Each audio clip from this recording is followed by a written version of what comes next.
Caríssimos irmãos e irmãs, estamos celebrando hoje o 28º domingo do tempo comum. O trecho do Evangelho de hoje, do capítulo 10 de São Marcos, versículo 17 a 30, nos narra que, estando Jesus com os seus discípulos a caminho de Jerusalém, veio-lhe ao seu encontro um jovem que se ajoelhou diante dele e perguntou: Bom mestre, que devo fazer para ganhar a vida eterna? O Senhor, então, na sua misericórdia, indica-lhe os mandamentos como um caminho seguro e necessário para alcançar a salvação.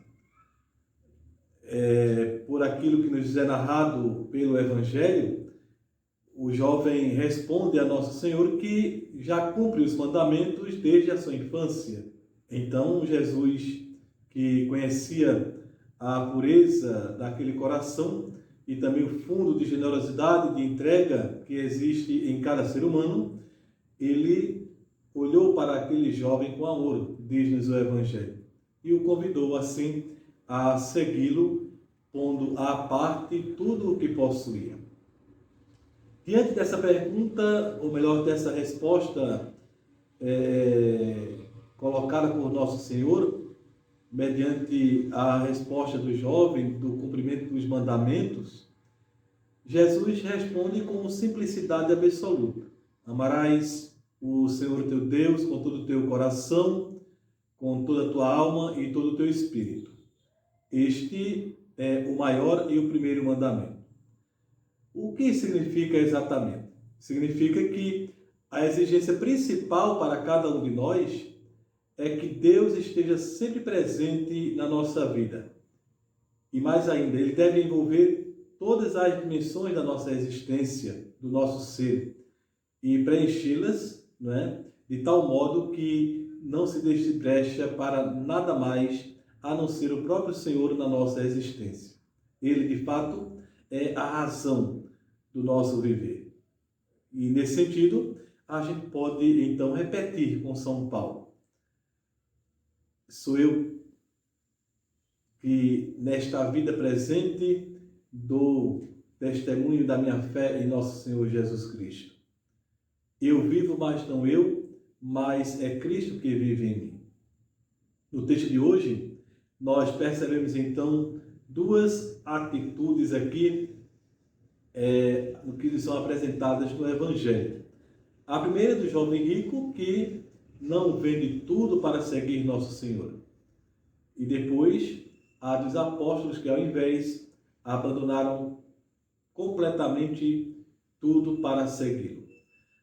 E a tônica do Evangelho de hoje não recai tanto sobre o vender tudo, para ser discípulo de Nosso Senhor Jesus Cristo. E sim, recai sobre a dimensão do aspecto do seguimento. Vem e segue-me.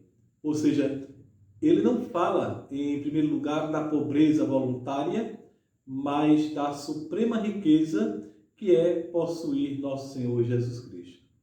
Essa passagem do Evangelho de hoje, ela combina muito bem com aquela parábola que nós encontramos no capítulo 13 do Evangelho segundo Mateus, daquele homem que descobriu um tesouro no campo e vai e vende tudo o que possui para comprar aquele campo que contém aquele tesouro.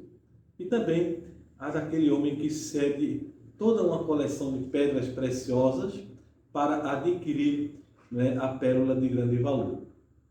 Ora, diz o Evangelho que, ao recusar esse convite de Nosso Senhor, vem e segue-me, aquele jovem, ele ficou abatido e foi embora cheio de tristeza, porque era muito rico.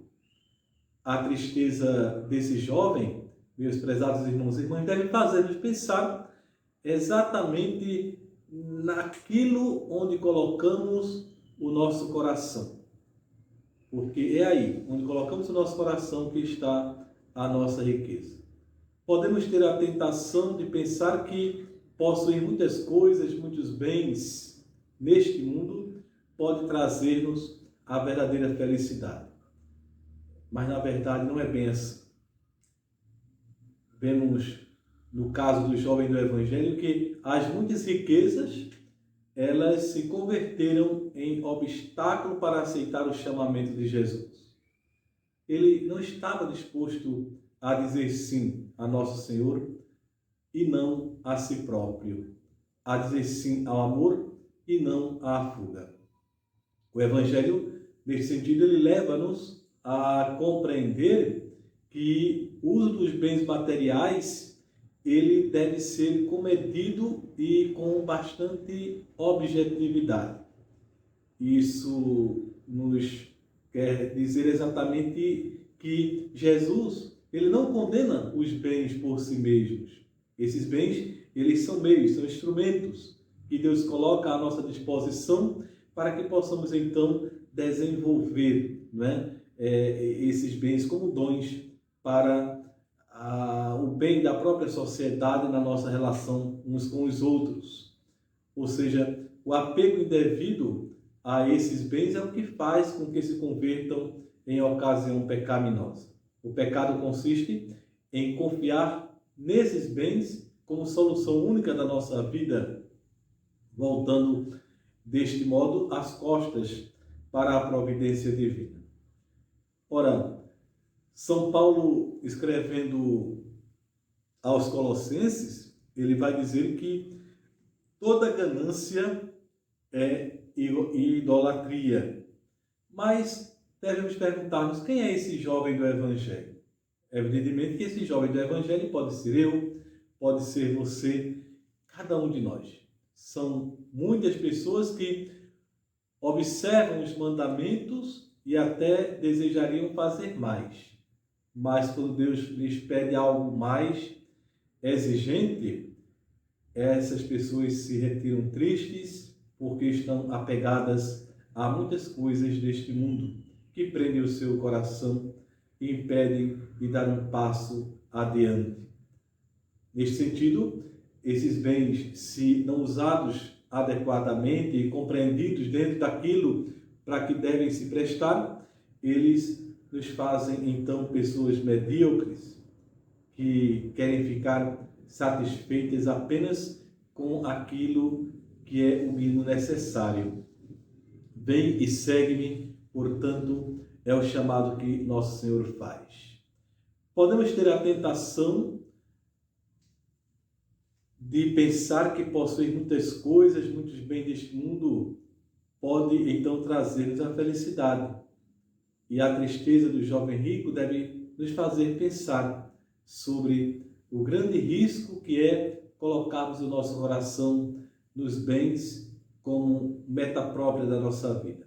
As muitas riquezas, elas podem se converter em um obstáculo para aceitar nosso Senhor Jesus Cristo na nossa vida e as exigências desse segmento.